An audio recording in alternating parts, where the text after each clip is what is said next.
Hey guys, it's Karen and welcome back to my channel. Today I am actually going to be talking about Soapmaking Friend. It is a soap calculator. Now I used to use Soap Calc and I loved it. And then something happened last year. I think it was like in July. It wasn't working and I needed some kind of soap calculation. So I was doing some searches and I found Soapmaking Friend. And since then I have been using it. I really do love it.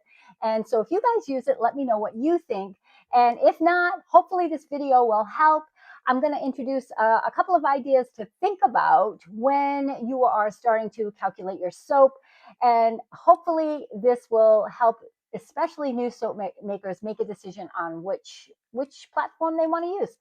So to start off, this is going to be kind of like a one of two part videos. The first one, I'm going to go into Soapmaking Friend and things to think about. And then the next video, I'm going to take that recipe and multi-batch. So if you're looking to say, like, I want to make 4 or 5 or 6 batches in a week, the second video will be about that. So the first thing I want to talk to you about, especially if you're a new soap maker, is this mold. This is such a common mold. You can see it, you find it on Amazon.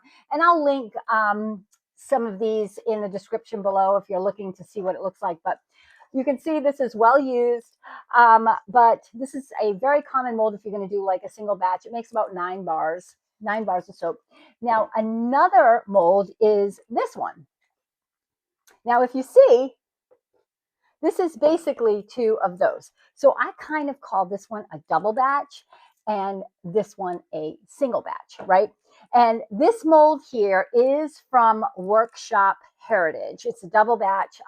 It's wonderful. This part here lifts up, so it's easy to slide the mold out. And you can also get some kind of like a bundle that comes with a soap cutter, which is what I did when I bought this a few years back. But so my soap maker's friend is going to show you like how to use this mold if you don't know how much volume this holds, right? So let's get on to the video. Let me just show you a few things that I really love about Soapmaking Friend. And hopefully when you're deciding what to use, this will help you. Now on to the video. Okay, guys, so here we are. We are at soapmakingfriend.com, and this is the main screen. So like you'd go to recipe, a new recipe, okay, right here, and you can have your recipes saved. So these are my recipes, right? So this is going to be just super easy. This is just basics, okay? But right here, you can name your recipe. So I don't know, let's pretend I'm going to make soap love spell. So let's put that in. Okay.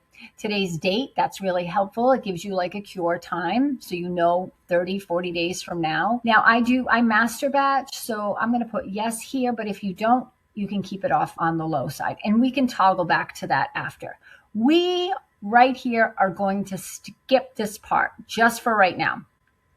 Okay, amount of liquid in the recipe. I like to have a little bit less liquid. So I'm going to put 35 right here. And I'm going to leave it at super fat. And then I'm going to put in my recipe. Okay. This is a common recipe I use. I am a beef tallow. So we're just going to add all the ingredients. So say you have a constant recipe that you like to use. I am just going with what I do often. Shea butter and palm oil. I ethically sourced palm oil. And coconut. So whatever you use, coconut oil. Sometimes if I don't use coconut, I also use babassu because some people are allergic. So I do have some soap bars, no coconut oil. After castor, we're going to do jojoba. That's my ultimate favorite oil. I love it. I use it almost on everything I make. And cocoa butter. Cocoa butter is expensive, so I'm only putting 5%. Okay, so now let's go over here and let's fill in our percentage. So I'm going to do 20% beef tallow, 15 on the sweet almond oil. We're going to do 15 on the olive. We're going to do 15 on the shea. Palm oil is going to be 10. Coconut oil here is 10. Castor oil is 5. Jojoba is 5. Now I want you to see here, it adds it up as you're going along. So I got 5 left, 5. Okay. So here is my 100%, and you can come on over here and see your recipe. So here's your recipe. And for bubbly lather, does it fall in between, just like Soap Calc?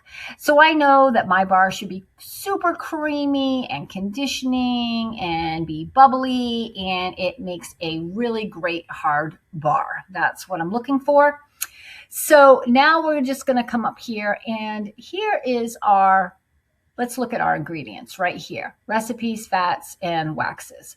So we're going to go back over here to select the recipe units to measure. Okay, so now we're going to go back to what I was showing you, that purple mold. And let's say you just got a mold and you don't know how much to size for that mold, let's just say. So let's go, yes, recipe, resize your recipe to fit the mold. So I want you to go over here. I measured it in inches. It's a rectangle, okay, rectangle. It is 10 inches long. It is 3 inches wide, and it is 3 inches height, okay? And we're going to go, I measure by ounces. So many people measure by grams, and that's totally fine. I measure by ounces. So what I want you to see is it gives you the grams, it gives you the ounces. So we know for that purple mold, okay, that it is going to take 36 ounces of oils to fill that mold to the top, okay? 36. So you're saying, okay, Karen, that's great, but I like to frost. I want to frost my batch of soap. I want it high. I want to have more. I want it to be like, I want to do some spoon texture. I want to frost on the top, whatever. I don't want it directly on the top. So this is your base number, right? 36.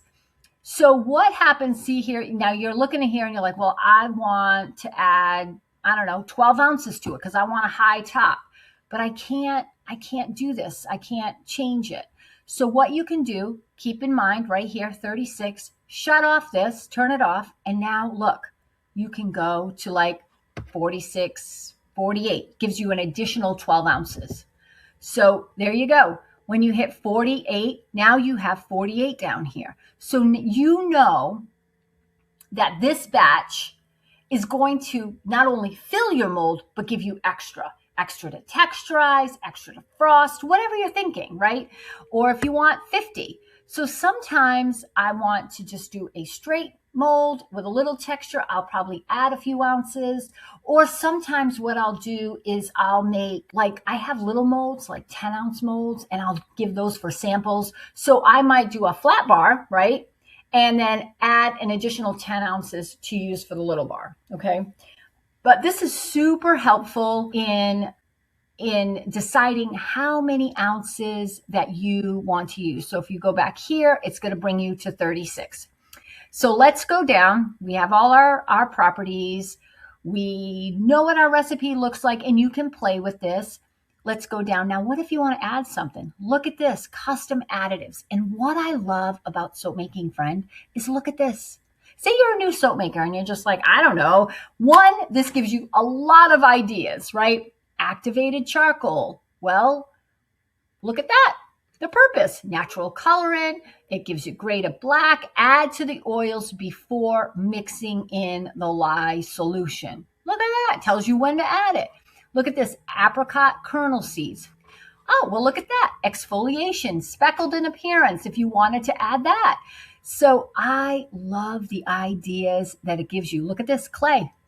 Purpose, natural colorant, and light exfoliation. I love this little area over here, especially if you're new. A, this gives you a ton of ideas right here. And B, this gives you a lot of great information. Now, if you're going to go down here, custom liquids, some people, instead of adding their distilled water, they might add beer, they might use coffee, they might do goat's milk. So I don't know, let's see. Under coconut milk, look at that. So it's going to say, use in place of water, but freeze first to avoid scorching the milk. I love this. Fragrance I don't mess with because I go directly to the source. I see what their percentage rate is for the fragrance, but they usually just do 3% as a percentage of weight. But look at this at the bottom. You can add notes. You can add notes. Say you're going to use a certain fragrance. Like this one here I have is by Midwest. This is patchouli. Maybe you put some notes about the fragrance of, I pay for this one. It's yearly. I think it's like $40. But I love what you can do. I love that you can name it. I love that you can save it. You can share it with the world. You can keep it private. You can pay attention. It has an inventory system. But for today's video, this is kind of just if you're starting out and you don't know how much you need for your batch and you just have a mold. And really quick, if you don't master batch or lye. So over here, I put, yes, I do. So if you come down here, as we were saying, the mold is 36. Your master batch lye weight. So I know my master batch lye weight that I've already got master batched. I'm going to need 9.67 ounces. And then my additional liquid that I'm going to need is 7.77. Okay. Now, what if you don't master batch your lye? Let's take this off and let's see the difference. If you come down here, liquid required and your lye. So you're going to measure out your 4.83, or here's your grams, right? And then you're going to measure out your water, and then this is where, and there's our oil weight.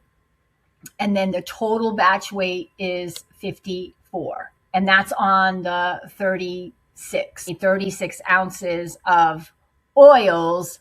And then total, our batch would be about 54. So again, if you want higher top, you're just going to increase this amount. So I hope this was helpful. Look for video part 2, where I am going to print out quite a few of these recipes and multi-batch. So hope that was helpful. On to part 2. See you later.